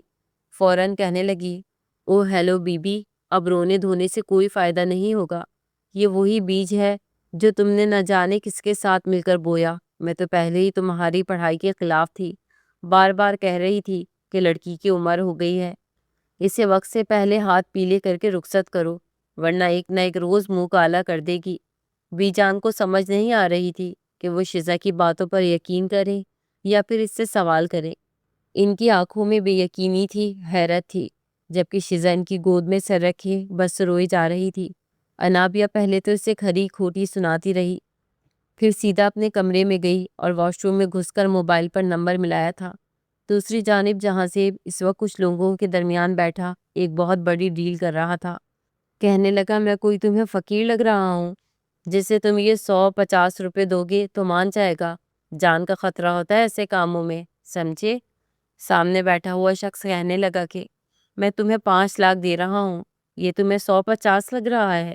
جہاں زیب کہنے لگا، میں کہہ چکا ہوں 25 لاکھ لوں گا، اس سے 1 روپیہ بھی کم نہیں لوں گا۔ تم مجھے جس کام کے لیے کرنے کے لیے یہ پیسہ دے رہے ہو، جانتے بھی ہو وہ شہر کا مشہور بزنس مین ہے، اس کے ساتھ اس کی سیکیورٹی ہوگی، پروٹوکول ہوگا۔ یا تو 25 لاکھ ابھی کے ابھی میرے ہاتھ پہ رکھو، ورنہ جاؤ کسی اور سے ہی کام کروا لو۔ سگریٹ کا دھواں ہوا میں چھوڑتا ٹانگ پر ٹانگ چڑھائے وہ بیزاری سے بولا تھا۔ مجبوراً اس شخص کو چیک پھاڑ کر اس میں مزید رقم لکھ کر جہاں زیب کو دینا پڑی تھی۔ تبھی اپنے نمبر پہ انابیہ کا نمبر دیکھ کر اس کے ماتھے پر بل پڑے تھے۔ ان لوگوں کو چلتا کرنے کے بعد اس نے فون کان سے لگایا تو دوسری جانب سے انابیہ کی خوشی سے ہنسی گونج رہی تھی۔ بہن کو خوش دیکھ کر اس کے چہرے پر ایک اطمینان آیا تھا۔ کہنے لگا کہ کیا بات ہے، بڑی خوش لگ رہی ہو، کہیں وہ تمہاری بڈھی دادی ساس مرور تو نہیں گئی؟ انابیہ فوراً ہنس کر کہنے لگی، ارے جس دن وہ مرے گی اس دن تو میں خوشی سے دے کے بٹواؤں گی، لیکن بات اس سے بھی زیادہ خوشی کی ہے۔ سمجھو ہمارا پلان کام کر گیا، قسم سے تم نے میری بہت بڑی مصیبت آسان کر دی ہے۔ اب یہ شیزا کی بچی میرے ہاتھوں سے بچنے نہیں والی، بلکہ بہت جلد ٹھکانے لگ جائے گی۔ جہاں زیب کے ماتھے پر بل پڑے تھے، کہنے لگا کہ کیا مطلب ہے آپ کا؟ انابیہ بتانے لگی کہ اتنی جلدی کیسے بھول گئے؟ شیزا بھی دھاڑے مار مار کر رو رہی ہے، ڈاکٹر کے پاس سے ہو کر آئی ہے، ماں بننے والی ہے، باقی عزت کا کچومر تو ویسے ہی اس کا نکل چکا ہے۔ آج شاویز آئے گا تو میں اسے بتاؤں گی۔ بی جان بھی کافی غصے سے اسے دیکھ رہی ہیں، جلد اسے اس گھر سے چلتا کیا جائے گا، اور بی جان جائیداد اب شاویز کے نام ہی کریں گی یا پھر میرے بچے کے۔ جہاں زیب ایک پل کو خاموش ہوا تھا، کیونکہ موبائل کے بیک گراؤنڈ میں بھی اسے شیزا کی روتی ہوئی آوازیں آ رہی تھی، جو بار بار کہہ رہی تھی کہ بی جان میں سچ کہہ رہی ہوں، میں نے کچھ نہیں کیا، میں کسی لڑکے سے ملی ہی نہیں، میں نہیں جانتی کہ یہ بچہ کس کا ہے۔ جہاں زیب کو ایک پل کو کچھ ہوا تھا، ایک گہری سانس خارج کر کے اس نے کال کاٹ دی تھی۔ بے ساختہ اسے وہ رات یاد آئی تھی جب وہ شیزا کے بے انتہا قریب تھا، وہ اس کی باہوں میں موجود تھی اور وہ اس پر مسلسل شدتیں لٹا رہا تھا۔ اس رات کے بعد کئی راتیں وہ سکون سے سو نہیں پایا تھا، کیونکہ بار بار اسے شیزا کا وجود یاد آ رہا تھا، اور وہیں اس کا ضمیر اسے بار بار ملامت بھی کر رہا تھا کہ اس نے اس لڑکی کے ساتھ اچھا نہیں کیا جس قدر وہ اپنی بہن سے محبت کرتا تھا۔ اپنی بہن کی محبت اور بلیک میلنگ میں آ کر اس نے ایک معصوم لڑکی کے ساتھ بہت غلط کر دیا، لیکن اب یہ سن کر اس کے وجود میں اس کا بچہ پل رہا ہے، مزید شرمندگی نے اسے آن گھیرا تھا۔ یہ کام کرنے کو بھی اسے انابیہ نے ہی کہا تھا، مرے ہوئے ماں باپ کی قسمیں دے کر، واسطے ڈال کر۔ اس نے جہاں زیب سے کہا تھا کہ اگر میری زندگی آسان بنانا چاہتے ہو تو اس لڑکی کی عزت خراب کر ڈالو، تبھی یہ گھر سے جائے گی اور جائیداد میرے شوہر اور میرے بچے کو ملے گی، ورنہ ساری زندگی تمہاری بہن اس شیزا اور پھر اس کے بچوں کے آگے ہاتھ ہی پھیلاتی رہے گی۔ پرائی اولاد پال کر جوان کرنے کا یہی نقصان ہوتا ہے کہ وہ اسے پال کر تو جوان کر دیتے ہیں، لیکن جب جائیداد اور وارث کی بات آئے تو اپنا خون ہی چنتے ہیں۔ جہانزیب اپنی بہن کی بلیک میلنگ میں آ کر شیزا کے ساتھ یہ سب کچھ کر چکا تھا۔ وہیں بھی جان پہلے تو کافی غصے سے بیٹھی رہی، لیکن اب زناٹے دار تھپڑ شیزا کے منہ پر مار چکی تھی۔ کہنے لگی کہ اس کا مطلب کہ انابیہ ٹھیک کہتی تھی، میں تو سمجھتی تھی تو بچی ہے، تجھے اچھے برے کی تمیز ہوگی، لیکن شاید مجھے تیری وقت سے پہلے شادی کر دینی چاہیے تھی۔ میں تجھے اپنا وارث سمجھتی رہی اور تو نے میرے بیجا لاڈ پیار کا یہ جواب دیا۔ اسی شام شاہویز بھی گھر آیا۔ تھوڑا نابیہ نے آتے ہی اسے ساری تفصیل نمک مرچ لگا کر بتائی تھی۔ شیزا بھی اپنے کمرے میں بیٹھی پھوٹ پھوٹ کر رو رہی تھی۔ جب شاہویز کمرے میں آیا اور اسے زناٹے دار تھپڑ مار چکا تھا، بالوں سے جکڑ کر کہنے لگا کہ بتاؤ کس کا خون ہے یہ؟ قسم سے اگر تم میری سگی بہن ہوتی نا تو میں ابھی یہیں کھڑے کھڑے تمہاری جان لے لیتا۔ اگر سگے بھائیوں کی طرح تم پر میں پابندیاں لگاتا تو آج مجھے یہ بدنامی نہ سننی پڑتی۔ اب بلاؤ اپنے عاشق کو اور اس کے ساتھ عزت کے ساتھ رخصت ہو جاؤ، تاکہ گھر سے باہر یہ خبر نہ نکلے۔ بی جان بھی خاموشی سے بیٹھی سن رہی تھی۔ شاید وہ بھی اب یہی چاہتی تھی کہ جس کا خون شیزا کے پیٹ میں پل رہا ہے اس کے ساتھ اس کی شادی کروا دیں، یہاں سے اسے رخصت کر دیا جائے۔ لیکن شیزا کس کا نام لیتی، کیا کہتی؟ روتے ہوئے کہنے لگی کہ مجھے اس بچے کو دنیا میں ہی نہیں لانا، میں اس بچے کو ختم کر دوں گی، جو مجھے کرنا پڑا کروں گی۔ لیکن میں سچ کہتی ہوں، میں کسی لڑکے سے نہیں ملی، مگر کون اس کی بات پر یقین کرتا؟ اس نے شاہویز سے پیسے مانگے تھے، بی جان سے مانگے تھے، لیکن سب نے اسے 1 روپیہ بھی دینے سے انکار کر دیا تھا۔ اس کے پاس اپنی مرحوم ماں کی بالیاں تھیں۔ شیزا بڑی نفرت سے اپنے پیٹ کی جانب دیکھ کر بولی تھی کہ کل ہی جا کر یہ بالیاں بیچوں گی اور اس قصے کو ختم کر دوں گی، اور اس شخص کو ضرور ڈھونڈوں گی جس نے میرے ساتھ یہ سب کچھ کیا ہے۔ وہ سیدھا وہاں سے دوبارہ سے اسی گائناکولوجسٹ کی کلینک پر گئی تھی۔ چہرہ زرد پڑ چکا تھا، وہ کل سے بھوکی تھی، اس نے کچھ بھی نہیں کھایا تھا۔ جب دوبارہ سے اس نے ڈاکٹر نے اس کا چہرہ دیکھا تو پھر کھردرے لہجے میں کہنے لگی کہ بتاؤ اب کس لیے آئی ہو؟ وہ سپاٹ سے انداز میں کہنے لگی کہ مجھے یہ بچہ ختم کروانا ہے، میرے پاس پیسے نہیں ہیں، لیکن یہ بالیاں ہیں، یہ رکھ لیں۔ اس نے وہ بالیاں ڈاکٹر کی طرف بڑھائی تھی، جنہیں ایک نظر اس ڈاکٹر نے دیکھا تھا، جو کہ کم و بیش بھی 2 سے 2.5 لاکھ کی تھی۔ فوراً کہنے لگی کہ ہاں رکھ دو ادھر ٹیبل پر، اور پھر نرس کو بلا کر کہنے لگی کہ اسے لیبر روم میں لے جاؤ۔ شیزا ڈر بھی رہی تھی، ایک تو ذہنی اور جسمانی اذیتیں ویسی ہی تھی، اور اب نہ جانے سب میں اسے کتنی تکلیف اٹھانا پڑنی تھی۔ وہ بیڈ پر جا کر لیٹ چکی تھی، آنکھیں بند تھی، اور ایک بار پھر دھندلا سا وہ منظر ذہن میں گھومنے لگا تھا۔ بار بار یہ منظر اس کے ذہن میں آ رہا تھا کہ اس رات دودھ پینے کے بعد اسے اچانک سے نیند آئی تھی، اور پھر وجود میں اٹھنے والا درد ایسے لگ رہا تھا جیسے کوئی اس کی گہرائیوں میں بڑی تیزی سے سفر کر رہا ہو۔ اس نے جھٹ سے آنکھیں کھول دی تھی۔ کون تھا وہ شخص؟ وہ چھت کو گھور رہی تھی جب دروازہ دھیرے سے کھلا اور کوئی اندر داخل ہوا۔ اسے یہی لگا تھا کہ شاید ڈاکٹر ہے، لیکن دھیرے دھیرے وہ چلتا ہوا اس کے قریب آیا تھا۔ چہرے پر ماسک لگا ہوا تھا۔ وہ آ کر شیزا کے سرہانے کھڑا ہوا تو شیزا نے بے ساختہ اس کی طرف دیکھا۔ اسے جھٹکا لگا تھا کیونکہ یہ ایک میل ڈاکٹر تھا جو اسے بڑی گہری نظروں سے دیکھ رہا تھا۔ شیزا ہڑبڑا کر اٹھ کر بیٹھنے لگی، لیکن وہ اپنا ہاتھ اس کے سینے پہ رکھ کر اسے دوبارہ سے بیڈ پر گرا چکا تھا۔ اگلے ہی لمحے کہنے لگا، تمہیں کیا لگا تھا میرے بچے کو ختم کروا دو گی اور میں چپ چاپ دیکھتا رہوں گا؟ ہرگز نہیں۔ تم نے سوچا بھی کیسے کہ میرے خون کو اپنے وجود سے ختم کرواؤ گی؟ ہاں، تم اس بچے کو پالو گی بھی اور میری بیوی بھی بنو گی۔ اٹھو، جوتے پہنو اور میرے ساتھ چلو۔ شیزا حیرت سے شخص کو دیکھ رہی تھی۔ یہ کون تھا؟ کہاں سے آیا تھا؟ وہ تو اسے پہچان ہی نہیں پائی تھی۔ فوراً خود کو چھڑوانے لگی، ڈاکٹر کو بلانے لگی، لیکن وہ شخص اسے بازو سے پکڑ کر ٹیبل پر پڑی ہوئی بالیاں بھی اٹھائے باہر نکل آیا تھا۔ ڈاکٹر تو یوں ہی دور ڈری سہمی کھڑی تھی، جیسے اس نے کوئی بہت بڑا گینگسٹر دیکھ لیا ہو۔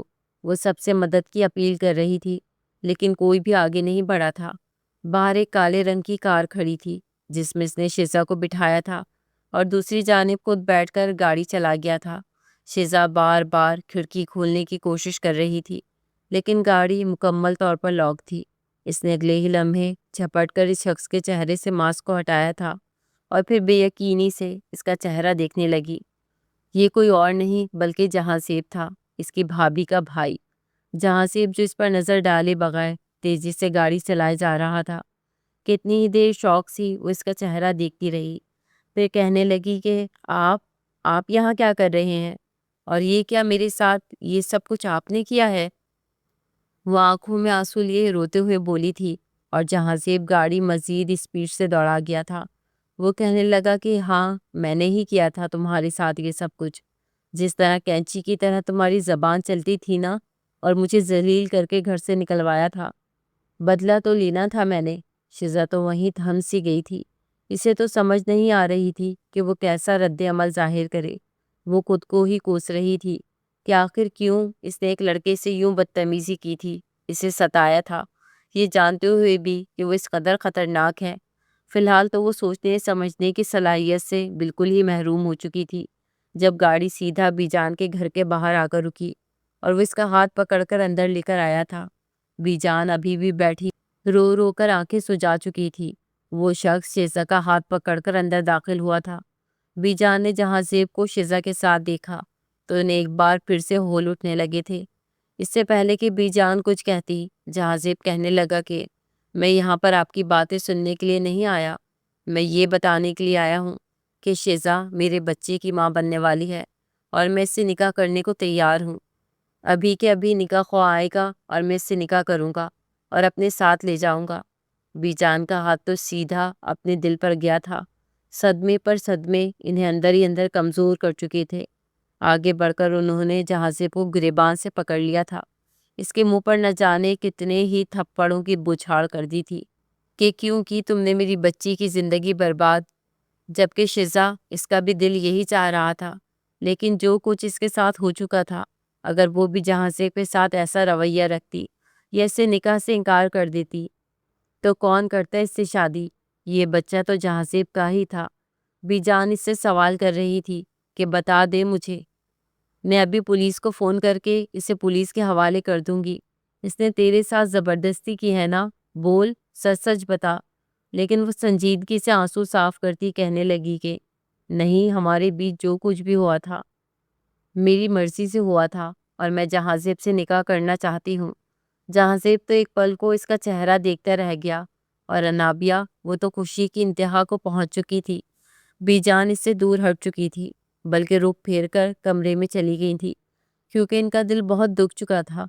کچھ دیر بعد ہی نکاح خواہ آ چکا تھا۔ چند گواہان کی موجودگی میں شیزا اور جہاں زیب کا نکاح ہو چکا تھا۔ جو سفید رنگ کا جوڑا اس نے پہنا ہوا تھا، اسی میں وہ دلہن بنی تھی۔ بیجان نے اس کے نکاح میں شمولیت بھی نہیں کی تھی، بس یوں ہی کمرے میں بند تھی۔ ایجاب و قبول کرتے ہوئے بھی شیزا کی نظریں ان کے دروازے پر ہی مقیم تھی۔ رخصتی کا وقت ہوا تو وہ اٹھ کر کمرے کی طرف گئی تھی۔ وہ صوفے پر سر جھکا کر بیٹھی تھی، آنکھوں میں آنسو تھے۔ جیسے ہی شیزا ان کے پاس گئی کہ آخری بار ان کے گلے مل لے تو انہوں نے فوراً منہ پھیر لیا تھا۔ کہنے لگی کہ میرے پاس آنے کی ضرورت نہیں ہے، تم نے میرا بہت دل دکھایا، میں تو تمہیں اپنا وارث سمجھتی تھی، لیکن تم نے کیا کیا میرے ساتھ؟ اس دنیا میں کوئی بھی سگا نہیں رہا، کاش ابھی مجھے موت آ جائے اور میں مر جاؤں۔ میرا کوئی بھی اپنا نہیں ہے، وہ بڑی ہی سنجیدگی سے یہ بولی تھی، اور شیزا ان کے قدموں میں گر چکی تھی۔ اسے رہ رہ کر جہاں زیب پر غصہ آ رہا تھا، جس نے اس کی ہستی بستی زندگی کو اجاڑ کر رکھ دیا تھا، مگر اسے کہاں خبر تھی کہ اصل میں اس کی زندگی برباد کرنے والی کون؟ بیجان نے اسے شفقت سے سینے سے بھی نہیں لگایا تھا، اور وہ یوں ہی بار بار پلٹ کر ان کی طرف دیکھتی گھر سے باہر نکل آئی تھی۔ جہاں زیب پہلے ہی اپنی گاڑی میں بیٹھا ہوا تھا۔ وہ گاڑی کی پچھلی سیٹ پر بیٹھی جہاں زیب کو دیکھنے لگی۔ اسے وہ رات یاد آ رہی تھی۔ دھیرے دھیرے اس کا دماغ جیسے کام کرنے لگا تھا۔ سارے راستے وہ خاموش رہی تھی، جیسے صدمے میں ہو۔ اس نے اپنی گاڑی اپنے گھر کے باہر روکی تھی۔ خود تو گاڑی سے اترا تھا، لیکن جب شزا کو یوں ہی بت بنے بیٹھے دیکھا تو خود آگے بڑھ کر گاڑی کا دروازہ کھولا۔ شزا جب یوں ہی بت بن کر بیٹھی رہی تو وہ کہنے لگا کہ گاڑی سے اترو، مجھے گاڑی کو پورچ میں کھڑا کرنا ہے، لیکن وہ پھر بھی نہ نکلی تو زبردستی بازو سے جھنجھوڑ کر اس نے اسے گاڑی سے اتارا تھا۔ وہ فوراً اپنی خیالی دنیا سے باہر نکلی تھی۔ اس وقت گاڑی جہاں زیب کے گھر کے لان میں کھڑی تھی۔ اگلے ہی لمحے اس نے جہاں زیب کو دیکھا اور پھر ایک جھٹکے سے خود کو اس سے چھڑوا کر ایک زوردار تھپڑ اس کے منہ پر مار چکی تھی۔ پھر ایک دم سے اس کا گریبان پکڑ کر کہنے لگی، یہ کیا کیا تم نے میرے ساتھ؟ ایسا کیا بگاڑا تھا میں نے تمہارا جیسا گندا انسان جس کا کام لوگوں کی زندگیاں تباہ کرنا ہے، پیسوں کی خاطر جو کوئی بھی گندے سے گندا کام کر لیتا ہے۔ بتاؤ کیوں کیا تم نے میرے ساتھ ایسا؟ کیا تمہارے دل میں میرے لیے اتنی نفرت ہو گئی تھی جو تم نے میری عزت خراب کر دی؟ میں نفرت کرتی ہوں تم سے اور ساری عمر کرتی رہوں گی، سمجھے؟ جہاں زیب اس کا چہرہ دیکھ رہا تھا جس نے رو رو کر اپنی آنکھیں سرخ کر لی تھی اور رنگت پیلی پڑ چکی تھی۔ جہاں زیب نے بڑے سخت لہجے میں اس کے دونوں ہاتھوں کو اپنے کالر سے الگ کیا تھا، پھر کہنے لگا کہ شکر مناؤ جو تم سے نکاح کر کے یہاں پر لے آیا ہوں اور تمہاری اس بچے کو اپنا نام دے رہا ہوں۔ یہ تو میرا احسان ہے۔ اگر میں بالکل ہی مکر جاتا، نکاح نہیں کرتا، تو ابھی بھی وہیں بیٹھی ہوتی اور اس بچے کا باپ ڈھونڈ رہی ہوتی۔ اب چپ چاپ اندر چلو، پڑوسیوں کو جگانے کی ضرورت نہیں ہے۔ اس کا ہاتھ پکڑتا وہ سیدھا اپنے کمرے میں لے کر آیا تھا اور پھر بتانے لگا کہ کچن اس طرف ہے، باتھ روم اس طرف، یہ میرا وارڈروب ہے۔ کپڑے تو تم لائی نہیں ہو، کل میرے ساتھ مال چلنا، نئے دلا دوں گا۔ یہ سب کچھ کہتا ہوا صوفے پر بیٹھا تھا اور شزا اس کا چہرہ دیکھ رہی تھی کہ اتنا سب کچھ کرنے کے بعد بھی یہ شخص اتنا اطمینان سے کیوں بیٹھا ہوا ہے۔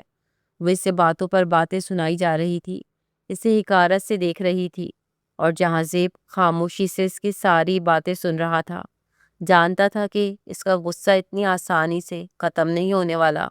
شاید ہی آج تک جہاں زیب کو کسی نے اتنی باتیں سنائی ہوں جتنی وہ اس لڑکی کی سن رہا تھا، کیونکہ وہ اس کا قصوروار تھا، صرف اور صرف اپنی بہن کی وجہ سے۔ شزا اس کمرے میں نہیں رہی تھی، بلکہ لاؤنج میں صوفے پر بیٹھ کر اس نے رات گزاری تھی۔ 2-3 دن تو ایسے ہی گزر گئے تھے۔ جہاں زیب نے ایک بوڑھا ملازم رکھا ہوا تھا جس کے چھوٹے موٹے کام اور کھانا بنا دیا کرتا تھا۔ صبح صبح جہاں زیب ناشتہ کر کے چلا جاتا تھا اور کرم دین شزا کا ناشتہ بنا کر اس کے سامنے رکھ جایا کرتا تھا۔ ان 2-3 دنوں میں اپنی نظروں کے سامنے پل پل مرتی شزا کو دیکھ کر جہاں زیب کا دل دھیرے دھیرے نرم پڑنے لگا تھا۔ وہ پریگننٹ تھی، اس کے بچے کی ماں بننے والی تھی، اور پھر بی جان کی یاد میں گھلتی چلی جا رہی تھی۔ ایک دم سے اس لڑکی پر دکھوں اور ظلم کے پہاڑ ٹوٹ پڑے تھے۔ وہ ان سب کی بالکل بھی حقدار نہیں تھی، اور اوپر سے جہاں زیب بھی اس سے کوئی بات نہیں کر رہا تھا۔ اس کے دل میں شزا کے لیے محبت بڑھنے لگی تھی۔ اس شام جب وہ آیا تو شزا بھی لان میں یوں ہی گھاس پر بیٹھی پودوں کو دیکھ رہی تھی، آنکھوں کے نیچے سے گہرے ہلکے۔ یقیناً آج بھی اس نے سارا دن کچھ نہیں کھایا تھا۔ وہ اس کے پاس آیا اور کہنے لگا کہ مجھے تمہیں آج ڈاکٹر کے پاس لے کر جانا ہے، مجھے تمہاری طبیعت ٹھیک نہیں لگ رہی۔ وہ کہنے لگی کہ مجھے ڈاکٹر کی ضرورت نہیں ہے، میں ٹھیک ہوں، لیکن وہ اس سے بازو سے پکڑ کر کھڑا کر چکا تھا۔ کہنے لگا کہ یہ مت سمجھنا مجھے تمہاری فکر ہے، مجھے صرف اور صرف اپنے بچے کی فکر ہے۔ اگر میرے بچے کو کچھ ہوا نا تو بہت برا پیش آؤں گا میں تمہارے ساتھ۔ وہ کہنے لگی کہ آپ سے اچھے کی امید رکھی بھی کیسے جا سکتی ہے؟ آپ جیسا چور، اچکا، مار دھاڑ کرنے والا اور کر بھی کیا سکتا ہے؟ بہتر ہے کہ ایک ہی دفعہ مار دے مجھے، کم از کم میری اذیت تو کم ہوگی۔ جہاں سے اپنے سے یوں روتے ہوئے دیکھا اور اس کے لرزتے ہوئے لبوں کو دیکھا تو تبھی ایک لمحے میں اسے کمر سے کھینچ کر اپنے قریب کر گیا اور اپنے لب اس کے لبوں پر رکھ چکا تھا۔ بڑی شدت سے وہ اس کے لبوں پر اپنا لمس نچھاور کر رہا تھا۔ شزا کو اس لمحے کی امید بالکل بھی نہیں تھی۔ اسے بے ساختہ وہ رات یاد آنے لگی، یہ لمس وہ پہلے بھی محسوس کر چکی تھی جو اب اس کے لبوں پر برس رہا تھا۔ بے ساختہ اس کے وجود میں ایک جھٹکا سا لگا تھا۔ وہ کرن کھا کر کسمساتی ہوئی خود کو اس سے دور کرنے کی کوشش کر رہی تھی، لیکن جہاں زیب اسے کمرے میں لے آیا تھا، اسے بیڈ پر گرا چکا تھا، پھر وہ اس پر حاوی ہو چکا تھا۔ ایسے میں اس نے یہ خیال رکھا تھا کہ وہ اس کے پیٹ پر زیادہ بوجھ نہ ڈالے۔ وہ خود کو اس سے چھڑوانے کی ناکام کوشش کر رہی تھی، لیکن جب اس کا سانس سچ میں اکھڑنے لگا تب جا کر جہاں زیب نے اس کے لبوں کو آزادی بخشی تھی۔ وہ ہانپتے ہوئے جہاں زیب کو دیکھنے لگی، اس کے سینے پر مکے مار کر اسے دور کرنے لگی، لیکن جہاں زیب اس کے نازک کلائیوں کو ایک ہی ہاتھ میں پکڑ کر کہنے لگا کہ زیادہ پھڑپڑانے کی ضرورت نہیں ہے۔ میں نے کہا نا، بیوی ہو تم میری اور شوہر ہوں میں تمہارا، اور بیویاں یوں شوہر پر ہاتھ نہیں اٹھاتی، بلکہ جو شوہر کہتا ہے وہ اس کا ہر حکم مانتی ہیں۔ صبح سے کچھ کھایا نہیں ہے نا تم نے؟ بتاؤ۔ شیزا اس سے ڈر چکی تھی، کیونکہ اس وقت یہاں پر نہ بیجان تھی نہ شاویز تھا جو اسے شخص سے بچا پاتا۔ ڈرتے ڈرتے کہنے لگی کہ کچھ بھی نہیں کھایا، کل رات بھی اس نے تھوڑا سا ہی کھایا تھا۔ وہ کہنے لگا کہ یہیں پر چپ چاپ بیٹھی رہو، اگر ذرا بھی ادھر ادھر گئی تو مجھ سے برا کوئی نہیں ہوگا۔ وہ ڈر کر سہم کر وہیں پر چپ ہو کر بیٹھ چکی تھی، کیونکہ اس نے اس کی پینٹ میں موجود پسٹل بھی دیکھ لیا تھا۔ چپ چاپ وہ وہیں پر بیٹھی تھی جب کچھ دیر بعد جہاں زیب واپس آیا۔ دودھ کا گلاس اور ساتھ بریانی لایا تھا جو ابھی ابھی کرم جین نے گرم گرم دم سے اتاری تھی۔ بریانی کو دیکھ کر اس کے منہ میں پانی آ چکا تھا۔ جہاں زیب نے اس کے سامنے کھانا رکھا تو وہ کہنے لگی کہ مجھے نہیں کھانا، مجھے بھوک نہیں ہے۔ جہاں زیب اگلے ہی لمحے اسے کمر سے کھینچ کر اپنے قریب کر چکا تھا۔ کہنے لگا کہ اگر تم نے کھانا نہ کھایا تو پھر میں تمہارے ساتھ وہ سب کچھ کروں گا کہ تم سے برداشت نہیں ہو پائے گا۔ یہ بھی بھول جاؤں گا کہ تم پریگننٹ ہو۔ وہ رات بھول گئی کیا؟ شزا کی آنکھوں میں ایک بار پھر سے آنسو تیرنے لگے تھے، لیکن وہ اسے ڈپٹ کر کہنے لگا کہ خبردار، جو دوبارہ تمہاری آنکھوں سے آنسو نکلے تو میں اپنے بچے کی جان پر مزید رسک نہیں لوں گا۔ تمہارا رونا میرے بچے پر اثر انداز ہوگا، چپ چاپ کھانا کھاؤ۔ جہاں زیب کی نظر اس کے چہرے پر ہی مرکوز تھی جب وہ جلدی جلدی بریانی کھانے لگی، اور ساتھ ہی دودھ کا گلاس بھی اس نے ختم کیا تھا۔ پیٹ بھرنے کے بعد وہ روحان سی ہو کر اس کا چہرہ دیکھ رہی تھی۔ جہاں زیب کے چہرے پر نرمی دیکھ کر وہ پھر سے رونے لگی تھی۔ کہنے لگی، یہ کیوں کیا آپ نے میرے ساتھ؟ ایسا کیا بگاڑا تھا میں نے؟ کیا میری غلطی اتنی بڑی تھی جو آپ نے میرے ساتھ ایسا کیا؟ آپ یہ کیوں نہیں مان لیتے کہ آپ نے ایک انسان کو اپنے ہاتھوں سے ختم کر دیا تھا اور اسی کی سزا میں نے آپ کو جیل میں ڈالا تھا؟ لیکن حیرت کی بات تو یہ ہے کہ صرف 6 مہینے کی سزا کاٹ کر آپ جیل سے باہر آ گئے، اور یہ بات آج سے کچھ مہینے پہلے کی تھی جب شیزا اپنی دوستوں کے ساتھ مری ٹرپ پر گئی ہوئی تھی۔ جہاں زیب سے بہت کم ہی سی ملاقات ہوئی تھی، لیکن وہ اسے جانتی تھی۔ مری ٹرپ کے دوران جب وہ ایک ہوٹل میں رکے تو اچانک آدھی رات کو شور شرابے کی آواز آئی تھی۔ اپنی سہیلی کو سویا ہوا دیکھ کر وہ اکیلی ہی اٹھ کر کمرے سے باہر آئی اور بالکنی سے جھانک کر دیکھا تو اسے نیچے ایک شخص دکھائی دیا جو کہ اچھے خاصے 3 پیس سوٹ میں ملبوس تھا۔ کچھ سوچتے ہوئے وہ نیچے چلی آئی تھی۔ شاید بچپن سے ہی لڑائیاں دیکھنے کا شوق تھا اس لیے، لیکن تبھی جب وہ سیڑھیاں اتر کر سامنے آئی تو سامنے جھاڑیوں میں جہاں زیب اس شخص کو گھسیٹ کر لے گیا تھا اور پھر دیکھتے ہی دیکھتے اسے اپنے ہاتھوں سے ختم کر دیا تھا۔ یہ منظر اس نے ویڈیو میں ریکارڈ کر لیا تھا۔ اگلے ہی روز آ کر اس نے سب سے پہلے یہ ویڈیو بیجان کو دکھائی تھی، اور پھر اس کے بعد سیدھا پولیس والوں کو، جس کی سزا میں سے 6 ماہ کی سزا سنا دی گئی تھی، اور وہ حیران تھی کہ یہ شخص کس قدر اثر و رسوخ رکھتا ہے۔ ایک جیتے جاگتے انسان کو ختم کر دیا تھا اور صرف 6 مہینے کی سزا۔ وہ تو یہی سمجھ رہی تھی کہ شاید اس کی سزا کے طور پر جہاں زیب نے اس سے یہ بدلہ لیا تھا۔ جہاں زیب کے پاس اس سوال کا کوئی جواب نہیں تھا۔ وہ اسے ڈاکٹر کے پاس لے کر گیا تھا۔ ڈاکٹر نے یہی کہا تھا کہ بچہ بہت کمزور ہے، اگر کھانے پینے کا ٹھیک سے دھیان نہ رکھا گیا تو بچے کی جان کو خطرہ ہو سکتا ہے۔ شیزا یوں ہی چپ چاپ تھی۔ راستے میں گھر آتے ہوئے اس نے جہاں زیب سے فرمائش کی تھی کہ مجھے بیجان سے ملنا ہے، 2 ہفتے ہونے والے ہیں، بیجان سے میری بات نہیں ہوئی، میں تو ان کے بغیر ایک پل نہیں رہ سکتی تھی، مجھے بیجان سے ملنے جانا ہے، ہو سکتا ہے وہ مجھے معاف کر دیں۔ جہاں زیب نے گاڑی اس کے میکے کی طرف موڑ دی تھی۔ جب وہ گھر میں داخل ہوئی تو بیجان بستر پر پڑی ہوئی تھی، بخار میں تپ رہی تھی۔ ان کی طبیعت بے حد خراب ہو چکی تھی، پہلے سے بے تحاشا کمزور ہو چکی تھی۔ ان کی یہ حالت دیکھ کر شیزا کہنے لگی کہ بھابھی، آپ نے ان کا خیال نہیں رکھا، ان کی حالت کیسی ہو گئی ہے؟ لیکن انابیہ نے ان پر بالکل بھی دھیان نہیں دیا تھا۔ ان 2 ہفتوں میں نہ ہی وقت پر انہیں کھانا دیا تھا، نہ ہی دوا دی تھی۔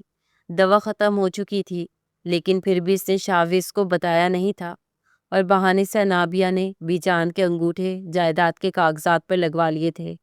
یہ سب کچھ کرتے ہوئے اس نے شاویز کو بھی کہیں نہ کہیں اپنے ساتھ شامل کر ہی لیا تھا۔ بیجان کی یہ حالت دیکھ کر شیزا بے ساختہ رونے لگی تھی۔ اس کا بلڈ پریشر بری طرح سے ہائی ہونے لگا تھا۔ بیجان اس سے کچھ کہنا چاہتی تھی، لیکن بول نہیں پا رہی تھی۔ انہیں کمزوری بے تحاشا ہو چکی تھی۔ وہ جہازیب کی طرف مدد طلب نگاہوں سے دیکھ کر کہنے لگی کہ جہازیب، مجھے بیجان کو ڈاکٹر کے پاس لے کر جانا ہے، پلیز میری مدد کریں۔ جہازیب کو بھی بیجان کی طبیعت پر ترس آیا تھا۔ انابیہ فوراً کہنے لگی کہ نہیں، بس اب ان کا آخری وقت آ گیا۔ ہم انہیں بہت ڈاکٹروں کے پاس لے کر گئے ہیں، جو کچھ تم نے کیا ہے نا، تم ہی اپنی بیجان کی اس حالت کی ذمہ دار ہو۔ لیکن جہازیب نے بڑے غصے سے اپنی بہن کو دیکھا تھا، اس کے پاس گیا اور دبی دبی گھراہٹ سے کہنے لگا کہ آپا، میرا منہ نہ ہی کھلواؤ تو بہتر ہے۔ یہ مت بھولو کہ سب کچھ کی ذمہ دار تم خود ہو اور میں ہوں۔ ہم دونوں نے ان کی زندگیاں خراب کی ہیں۔ میں نے تو کہیں نہ کہیں اپنا کفارہ ادا کر لیا ہے، لیکن آپ سوچیں، وقت ہے ابھی بھی، اپنی غلطی تسلیم کر کے معافی مانگ لے، ورنہ بہت پچھتائیں گی۔ یہ کہہ کر اس نے بیجان کو فوراً اٹھایا تھا۔ وہ انہیں سیدھا ہاسپٹل لے کر گئے تھے۔ ڈاکٹر کہنے لگی کہ انہیں وقت پر کھانا نہیں ملتا اور دوائیاں بھی شاید چھوٹ گئی ہیں، جس کی وجہ سے ان کی طبیعت اتنی خراب ہو چکی ہے۔ شیزا اپنی بیجان کی حالت دیکھ کر تڑپ رہی تھی، اور ایسے میں اس کا اپنا بلڈ پریشر لو ہو چکا تھا۔ وہ جہازیب کی باہوں میں بے ہوش ہوئی تھی۔ جہازیب اسے فوراً دوسرے وارڈ میں ایڈمٹ کروا چکا تھا، جب اچانک اس کی بلیڈنگ شروع ہو گئی۔ ڈاکٹرز نے چیک اپ کیا تھا اور پھر جہازیب کو آ کر بتایا تھا کہ شیزا کی حالت تو خطرے سے باہر ہے، لیکن آپ کا بچہ ضائع ہو چکا ہے۔ جہازیب ایک گہری سانس خارج کر کے رہ چکا تھا۔ وہ اس لمحے کے لیے بالکل بھی تیار نہیں تھا۔ ابھی کل ہی تو اس نے اپنے ہونے والے بچے کے لیے کپڑے لیے تھے۔ وہ شیزا کو دکھا رہا تھا، اور شیزا بھی مسکرا کر ان کپڑوں کو دیکھ رہی تھی، لیکن اسے شیزا کی صحت کی فکر تھی۔ شیزا کو جیسے ہی ہوش آیا تو وہ ایک بار پھر سے رونے لگی، ڈر بھی رہی تھی۔ کہنے لگی کہ میں نے جان بوجھ کر آپ کے بچے کو کچھ نہیں کیا، میں سچ کہہ رہی ہوں۔ وہ رو رہی تھی جب جہازیب نے اسے سینے سے لگا لیا۔ کہنے لگا کہ رونا بند کرو، تمہاری طبیعت پہلے ہی نہیں ٹھیک، مجھے معاف کر دو۔ اس بچے کا یہی انجام ہونا چاہیے تھا، شاید اس کی زندگی اتنی ہی تھی، لیکن میں تمہیں اس کا قصوروار نہیں کہہ رہا، سب غلطی میری ہے۔ ہو سکے تو مجھے معاف کر دو، اور پلیز رونا بند کر دو۔ وہ اسے اپنے سینے سے بھینچے اس کے بالوں میں ہاتھ پھیر کر بولا تھا، اور شیزا بھی اسے کمر سے تھام کر اس کے پیٹ پر سر رکھے بس روئی جا رہی تھی۔ بیجان کی طبیعت تھوڑی سنبھلی تو انہوں نے شیزا کا نام لیا تھا۔ شیزا کو جہازیب تھام کر ان کے پاس لے کر آیا تھا۔ بیجان کو وہ اپنی حالت کے بارے میں بتا چکی تھی۔ بیجان لڑکھڑاتے ہوئے، اپنی آخری سانس لیتے ہوئے اس کا ہاتھ پکڑ کر اپنے قریب کر چکی تھی۔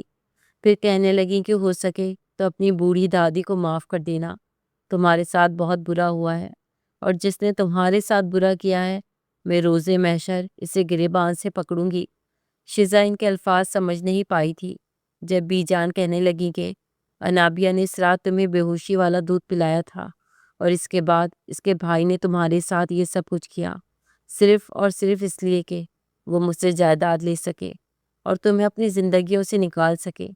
اس نے انگوٹھا لگوا کر میری ساری جائیداد اپنے نام کروا لی ہے۔ تمہارے ساتھ جو کچھ ہوا اس کی ذمہ دار انابیہ ہے، اور یہ الفاظ میں نے خود سنے ہیں۔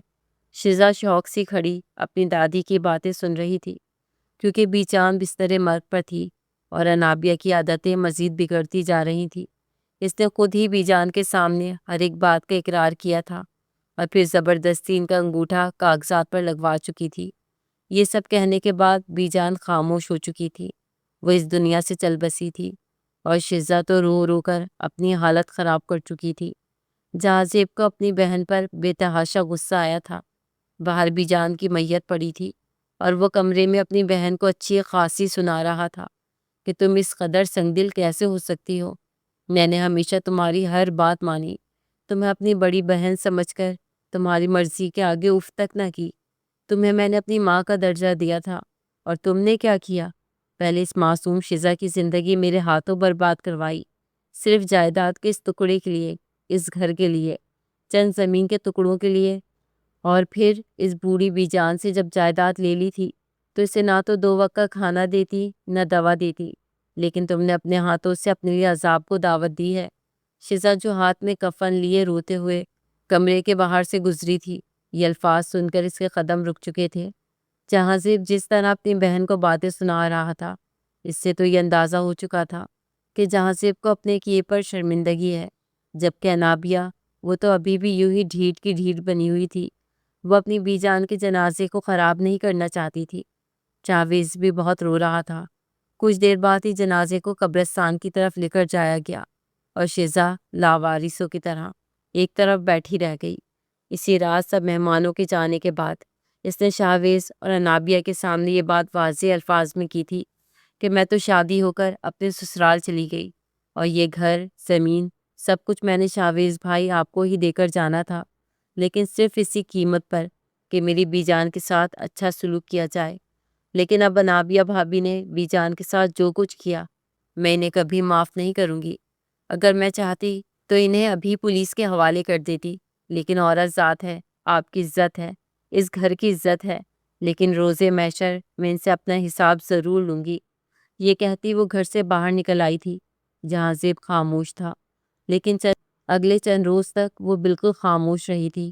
جہاں زیب تو سمجھ رہا تھا کہ یہ اس کے ساتھ بہت زیادہ بولے گی، باتیں سنائے گی، اس سے ناراض ہوگی، لیکن اسے یوں خاموش دیکھ کر اب اسے بے چینی ہونے لگی تھی۔ وہ اس کے پاس جا کر بیٹھا اور کہنے لگا کہ کچھ تو بولو، مجھے کچھ کہو، مجھے تھپڑ مارنا چاہتی ہو، میرا گریبان پکڑنا چاہتی ہو، جو دل میں آئے کرو، لیکن خاموش مت رہو، تمہاری خاموشی میری جان لے لے گی، پلیز کچھ بولو۔ لیکن شزا بس اسے شکایتی نظروں سے دیکھتی رہ گئی تھی۔ جہاں زیب ہاتھ جوڑ کر اس کے سامنے گھٹنوں کے بل بیٹھ کر کہنے لگا کہ مجھے معاف کر دو، جس طرح تم بی جان سے محبت کرتی تھی، میں نابیہ آپا سے اتنی ہی محبت کرتا تھا، اس لیے ان کی باتوں میں آ کر ہر الٹا سیدھا کام کرتا رہتا۔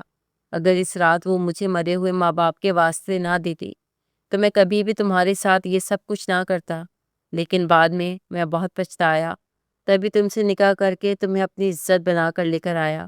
لیکن بی جان کے ساتھ انابیہ نے واقعی بہت غلط کیا ہے، میں ان سے اپنا ہر رشتہ ناتا توڑ چکا ہوں۔ شزا چپ ہو چکی تھی۔ دھیرے دھیرے وقت آگے بڑھنے لگا۔ جہاں زیب کی محبت اور اپنائیت دیکھ کر وہ بھی دھیرے دھیرے اس کی طرف مائل ہونے لگی تھی۔ وہ شخص اس سے بے تحاشا پیار کرنے لگا تھا۔ اس روز بھی اس کے سامنے بیٹھی تھی جب وہ کال پر کسی سے بات کر کے کہہ رہا تھا کہ 15 لاکھ دو گے تو ہی کام کروں گا، ورنہ مجھ سے امید مت رکھنا۔ کال بند ہوئی تو وہ اس کے پاس آ کر بیٹھ گئی، پھر کہنے لگی کہ کیوں کرتے ہو ایسے کام، لوگوں کی جان لیتے ہوئے؟ کیا تمہیں ذرا بھی خوف نہیں آتا؟ کیوں بے گناہ لوگوں کو مارتے رہتے ہو؟ لیکن جہاں زیب نے اس روز اپنی حقیقت سے بھی پردہ اٹھا دیا تھا۔ اپنے لیپ ٹاپ کو سامنے کیے کئی فائلز کھول کر اس کے سامنے کر گیا تھا۔ جن لوگوں کو وہ اب تک ٹھکانے لگاتا آیا تھا، وہ کوئی عام لوگ نہیں تھے، بلکہ بڑے بڑے گینگسٹر سے ان کا رابطہ تھا۔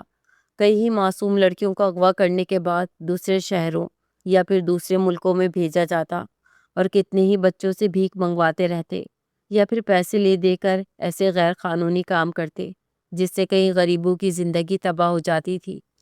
ایسے لوگوں کو ہی وہ پہلے ڈرا دھمکا کر سمجھاتا تھا، لیکن جب وہ نہ سمجھتے تو انہیں جہنم واصل کر دیا کرتا۔ یہ سب سن کر کہیں نہ کہیں شزا کو خوشی بھی ہوئی تھی۔ وہ جسے ولن سمجھ رہی تھی، اصل میں تو وہ ایک ہیرو تھا، اور اس روز بھی اس نے جب اس ایک شخص کو گھسیٹتے ہوئے دیکھا تھا، وہ بھی ایک بہت بڑا جانا مانا سیٹ تھا جو کہ معصوم بچوں سے بھیک منگواتا تھا۔ ایک گہری سانس خارج کر کے اس نے جہاں زیب کو دیکھا، کہنے لگی کہ تم نے مجھے ہمیشہ اپنی ہر بات میں غلط ثابت کروایا ہے، لیکن اب اس سگریٹ کا کیا کرو گے؟ جو ہر وقت تمہارے لبوں سے لگی رہتی ہے، اس سگریٹ کو چھوڑ کیوں نہیں دیتے؟ وہ جس انداز میں بولی تھی، جہاں سے بڑے پیار سے اسے دیکھتا رہ گیا، پھر سرشاری بھری نظروں سے کہنے لگا کہ یہ سگریٹ تو ایک نشہ ہے، جب تک اس سے اوپر کا نشہ مجھے نہیں لگتا تب تک میں اس کو نہیں چھوڑ سکتا۔ بتاؤ کیا دو گی مجھے، جسے پانے کے بعد میں سگریٹ کو اپنے لبوں سے لگانا ہی چھوڑ دوں؟ کچھ دیر تو شزا اس کا چہرہ دیکھتی رہی، پھر اگلے ہی لمحے وہ آگے بڑھ گئی۔ وہ اس وقت صوفے پر بیٹھا ہوا تھا۔ اس نے آگے بڑھ کر خود کو جہاں زیب کی گود میں بٹھا دیا تھا۔ جہاں زیب کو بالکل بھی اندازہ نہیں تھا کہ وہ کچھ ایسا کرے گی۔ وہ تو اس لڑکی کے اس جنون کو دیکھ رہا تھا جب وہ دائیں بائیں ٹانگیں کر کر اس کی تھائی پر بیٹھ گئی اور اگلے ہی لمحے اپنے ہاتھ اس کے کندھے پر رکھ گئی۔ پھر کہنے لگی، اگر میں روز صبح شام دن رات آپ کو اپنے لبوں سے سیراب کروں تو کیا پھر بھی آپ کو سگریٹ کی ضرورت پڑے گی؟ جہاں زیب تو بالکل شوق سا نفی میں سر ہلا کر رہ گیا جب اگلے ہی لمحے اس کے لبوں کو شزا اپنے لبوں میں قید کر گئی تھی۔ اس کے چہرے کو دونوں ہاتھوں میں پکڑ کر وہ بڑی شدت سے ان پر اپنی محبت نچھاور کرنے لگی تھی۔ جہاں زیب بھی اسے کمر سے کھینچ کر مزید اپنے قریب کرتا، اس کے لبوں پر اپنی شدتیں برسانے لگا۔ اس کا وجود اکڑنے لگا تھا، جو کہ شزا بخوبی محسوس کر سکتی تھی۔ یوں ہی سے گود میں بٹھائے وہ کتنی ہی دیر اس کے لبوں سے سیراب ہونے لگا۔ سگریٹ تو کب کی اپنے پاؤں کے نیچے کچل دی تھی اور پھر اسے باہوں میں بھرتا بیڈ پر لے آیا تھا۔ وہ مکمل طور پر اس پر حاوی ہو گیا۔ بڑی نرمی سے وہ اس کے پور پور پر اپنا لمس چھوڑ رہا تھا اور دھیرے دھیرے اس کے وجود کو ہر پردے سے آزاد کرتا اس پر اپنی محبت نچھاور کرنے لگا۔ کمرے میں دونوں کی محبت بھری سرگوشیاں گونج رہی تھی اور جہاں سے پورے ہوش و حواس میں شزا سے اپنا حق وصول کر رہا تھا۔ شزا بھی اس کا پورا پورا ساتھ دے رہی تھی۔ یوں وہ نہ کہہ کر بھی ایک دوسرے سے اپنی محبت کا اظہار کر چکے تھے۔ دونوں کی زندگی آگے بڑھنے لگی تھی، جبکہ انابیہ بی جان کے مرنے کے بعد تو بے تحاشا خوش تھی کہ اب میرے بیٹے کے نام سے جائیداد ہوگی، شاہویز کے نام جائیداد ہوگی۔ لیکن بی جان کی وفات کے بعد ہی شاہویز کی جاب چھوٹ چکی تھی۔ اس نے اپنے دوست کے ساتھ مل کر کاروبار شروع کرنا چاہا۔ بی جان کی وہ زمین جو انہوں نے زبردستی اپنے نام کروائی تھی، اس میں سے کچھ حصہ بیچ کر اس نے کاروبار میں پیسے لگائے تھے، مگر اس میں دونوں کو کروڑوں کا نقصان ہو چکا تھا۔ الٹا قرض بڑھتا چلا گیا تو باقی کی زمین بھی بیچنا پڑی، اور ایک وقت ایسا بھی آیا جب قرضوں سے بچنے کے لیے گھر کو بھی گروی رکھنا پڑا تھا۔ شاویز جاب کے لیے در در کے دھکے کھانے لگا۔ ایک روز جب انابیہ اپنے بچے کے ساتھ گروسری کرنے کے لیے گئی تو بچہ بار بار کھلونے لینے کی ضد کر رہا تھا، لیکن اس کے پاس اتنے پیسے ہی نہیں تھے۔ اس نے زور سے بچے کا ہاتھ جھٹکا کہ تم چپ کرو گے یا نہیں؟ کہاں سے لاؤں میں پیسے تمہارے لیے؟ بچے نے ضدی انداز میں اپنا ہاتھ چھڑوا کر سڑک کی طرف بھاگنا شروع کر دیا جب دوسری جانب سے ٹرک آ رہا تھا، اور پھر وہ ہوا جو انابیہ کے وہم و گمان میں بھی نہیں تھا۔ لوگ اکٹھے ہو چکے تھے۔ انابیہ اپنے بچے کو ہاتھ میں اٹھائے سڑکوں پر دوڑ رہی تھی، لیکن اس کا بچہ دم توڑ چکا تھا، وہ خالی ہاتھ رہ چکی تھی۔ زندگی صرف چند مہینوں میں ہی تباہ و برباد ہو کر رہ گئی تھی، اور وہ بی جان کی قبر پر بیٹھی ان سے معافی مانگ رہی تھی کہ مجھے معاف کر دیں، میں جانتی ہوں میں نے آپ کے ساتھ بہت غلط کیا۔ وہ شزا کے پاس بھی معافی مانگنے کے لیے آئی تھی۔ جس طرح انابیہ کی اور شاہویز کی حالت ہو چکی تھی، اس نے انہیں معاف کر دیا تھا۔ جہاں زیب کے کندھے پر سر رکھ کر آنکھوں میں آئے آنسوؤں کو صاف کرتی رہ گئی۔